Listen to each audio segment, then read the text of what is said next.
dibbler, believe it or not, is a relative of the Tassie devil. They have very sharp teeth, a pointy nose, and some really nice features like the white rings around their eyes, which are quite engaging, and an unusual tail, which is quite heavily furred, but tapers from near the base of the rump down to the tip. This room that we're in at the moment is the boys' room, we call it, and we keep the males and the females separate at this time of the year because our females have all given birth. You know, they're in a relatively confined space, and so to alleviate that, we provide them with all sorts of ways to keep themselves fit and healthy, and an exercise wheel is one of those.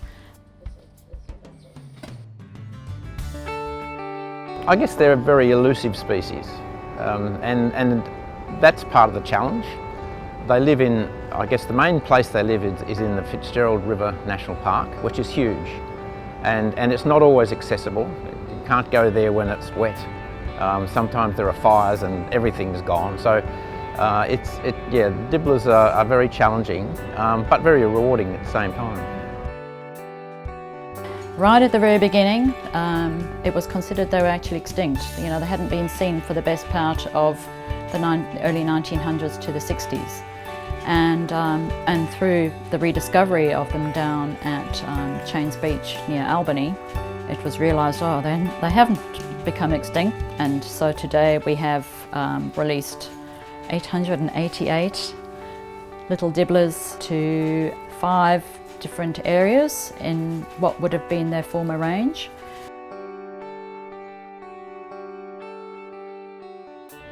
Well, I've been involved with the dibbler since 1999. At that time, there'd been one translocation of dibblers under the recovery program, and that was to an island off Jurien Bay. In the following 10 years, we did 3 mainland translocations, and the success rate hasn't been great. And this is why we turned again to an island. There, at least, you know, your animals are contained and there are basically no predators. Gunton Island was the one that was picked. Our main method of monitoring them is by using remote cameras, so cameras that respond to movement.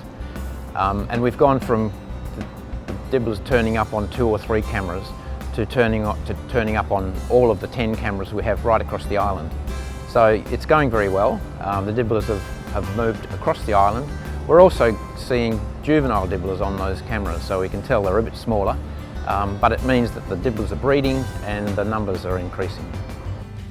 Well, the role that we can play here is to oversee the breeding of them, and our 1000th dibbler was born in the zoo last year. So I think that's another indicator that yes, we've been here for the long haul.